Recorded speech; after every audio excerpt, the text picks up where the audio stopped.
yang kita emban hari ini bunyinya adalah innama bu'istu li hanifiyati wa samha. Sesungguhnya aku utus kamu kalian untuk menyampaikan toleransi dan perdamaian. Karena sekarang masyarakatnya semakin plural, semakin modern, semakin banyak jenisnya, sehingga tidak bisa mono, harus toleransi dan damai. Ya, itu sebabnya kenapa sampai kok ditolak-tolak, karena yang kita sampaikan ini adalah dari Allah, sedangkan yang sudah ada masyarakatnya ini adalah hal-hal yang sifatnya rohani. Demikian dari saya. Saya kembalikan pada Ustaz, silakan. Oke, terima kasih Pak Ibowo atas pendapat dan masukannya. Tadi Pak Raja mau menyampaikan, Saudara Raja. Boleh, Ustaz? Ya. Singkat saja jawabannya. Jadi persoalannya ialah kenapa manusia menolak dakwah. Jadi kalau yang kita memahami dakwah itu terbagi kepada dua kan. Satu dakwah bil lisan yang perlukan tadi keterampilan skill dan sebagainya. Satu lagi ialah dakwah bil hal. Sebagaimana yang juga dicontohkan oleh Nabi Muhammad pada peringkat awal itu ditolak kerana menyampaikan. Namun berdasarkan surat Al-Bayyinah ayat 1, A'udzubillahi minasyaitonir rajim. Lam yakunil ladzina kafaru min ahlil kitab wal musyrikin munfakkina hatta ta'tiyahumul bayyinah. Jadi itulah dakwah bil lisan tadi disertakan dengan perbuatan, dengan bayanan, pembuktian, maka akhirnya manusia itu dapat menerima dakwah yang disampaikan oleh Nabi Muhammad. Peringkat awalnya memang menolak, tapi akhirnya menerima. Peringkat awalnya menolak kerana tidak dapat melihat bukti nyata. Itulah berdasarkan ayat tadi Ustaz menjawab persoalan Ustaz tadi, kerana tidak melihat bukti nyata di peringkat awal. Alhamdulillah. Oke, oke. Tadi ada yang mau jawab tadi. Siapa? Ya, Rafli. Karena merasa dirinya itu sudah benar, sehingga saat mereka memberikan ceramah atau dakwah, jadi sifatnya itu sudah merasa dirinya sudah benar bahwa dia itu salah. Karena dai-nya, matunya merasa benar. Oke, masih ada yang dari online nih. Siapa? Rizky. Ya, silakan. Rizky Al-Mufid. Mana? Kamu ya? Sumarjono. Ya, silakan. Untuk menanggapi pertanyaan tadi bahwa kenapa manusia itu menolak untuk diberikan dakwah, baik itu zaman Rasulullah sampai hari ini, karena sifat dasar manusia itu punya nafsu, yaitu dia punya kesombongan atau punya istilahnya jadi penolakan itu karena ego. Kalau contoh mungkin di zaman Rasulullah, Bani Quraisy itu menolak karena dia tidak ingin kehilangan kuasaannya, dengan egonya, tidak ingin kehilangan status sosialnya. Jadi ego manusia itulah yang menolak kalau di dalam suatu jauh. Banyak kan? Oke, karena manusia ada ego. Ada lagi dari yang online? Ya Ustaz, dari Ustaz Amir, ya Pak Amir, silakan. Amin. Ya Pak Amin, silakan. Ya, terima kasih Pak Ustaz. Ya, kalau mau memandang tentang hal dakwah yang selalu ditolak, memang kembali kepada sifat manusia. Sifat manusia adalah minus, Ustaz, yang selalu memandang negatif. Maka untuk mempositifkan itu, maka dengan tadi yaitu Al-Quran. Kadang-kadang manusia tidak mau memahami dulu, tetapi sudah melihat dulu apa dan bagaimana yang mau disampaikan atau yang mau diberikan, sudah memandang negatif dulu karena sifat manusiawi. Maka untuk mempositifkan tersebut adalah dengan Al-Quran. Begitu aja Ustaz, terima kasih. Oke, jadi sifat manusia memang begitu ya, suka menolak-nolak. Masih ada?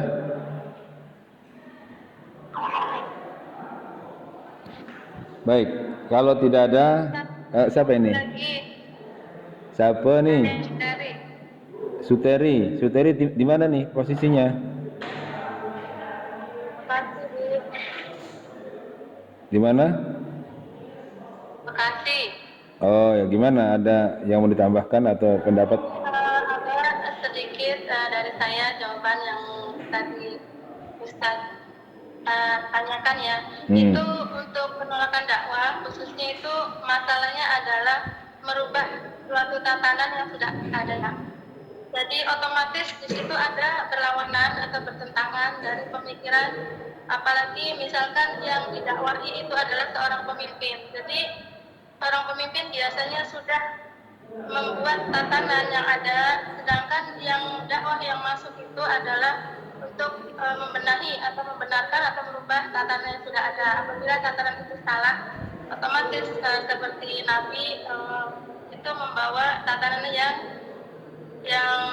baiknya gitu. Jadi otomatis merubah sistem di situ. Nah, bertentangannya mungkin di situ.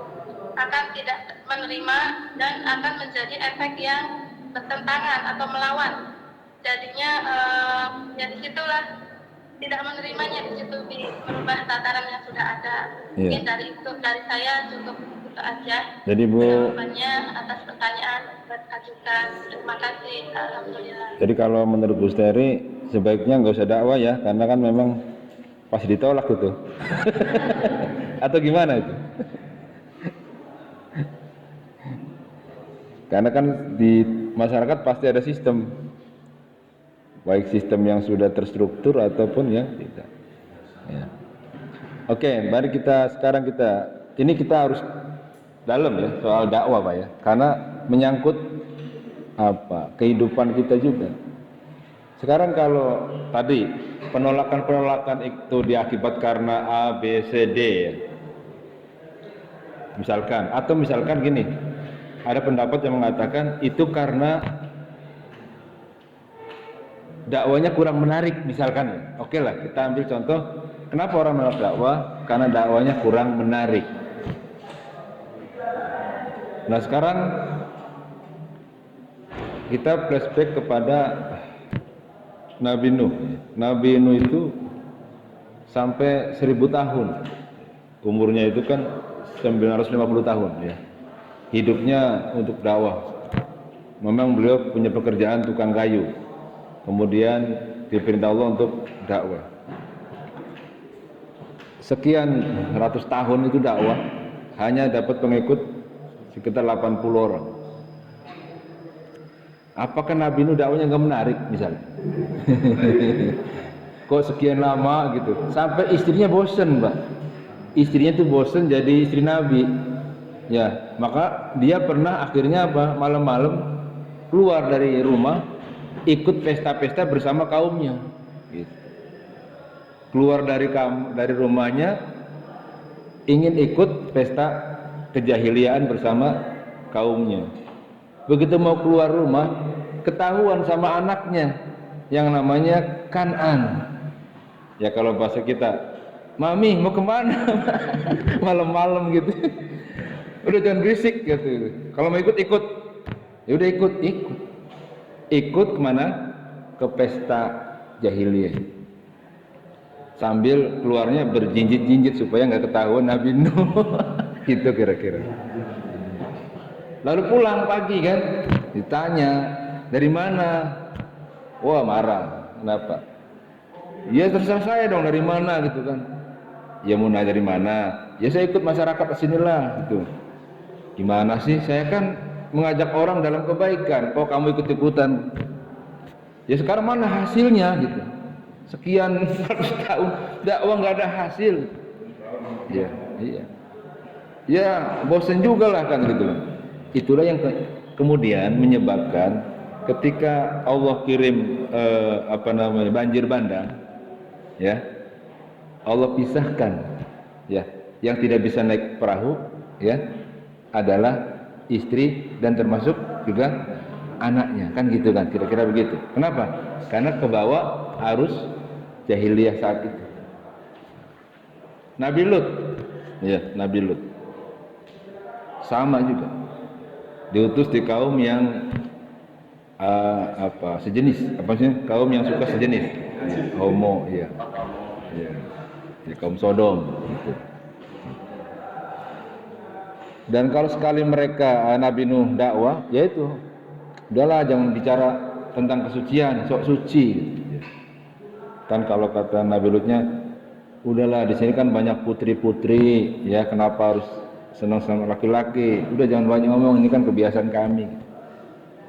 Nah, kemudian ada riwayat ketika sebelum diazab kaum Lut itu, Allah utus malaikat berupa jadi manusia, ya, datang ke rumah Nabi Ibrahim. Karena Ibrahim sama Lut sejaman, hanya beda lokasi. Datang ke Nabi Ibrahim dengan tiba-tiba, kan gitu. Assalamualaikum, waalaikumsalam. Kaget Nabi Ibrahim. Kenapa kaget? Ini tamu asing, aneh gitu. Tapi kan Nabi Ibrahim orangnya baik, ya. Belum ngobrol sudah nyuruh bagian belakang supaya bikin panggang bukan ayam, sapi, paha sapi. Ya, gitu. Dimasak. Begitu sudah disajikan, ayo silakan masak, silakan makan, ya. Sebelum ngobrol kita makan dulu. Nah, si tamu tadi menolak, maaf saya nggak makan. Makin kaget, nggak makan. Siapa ini? Baru ngomong mengatakan, saya ini adalah utusan Allah untuk diutus ke kaum Lut akan mengazab kaum Lut. Gitu. Jadi ini malaikat. Nah, terus kata malaikat tadi, saya akan bawa dua kabar berita. Berita pertama, engkau wahai Ibrahim akan memiliki anak. Memang waktu itu dengan Siti Sarah itu belasan tahun nggak punya anak kan. Nah gitu. Saya kasih kabar dari Allah, engkau akan punya anak. Nah istrinya dari dalam itu mendengar, masa sih udah tua begini punya anak, aduh masa sih kayak gitu. Tapi antara senang dan nggak percaya gitu.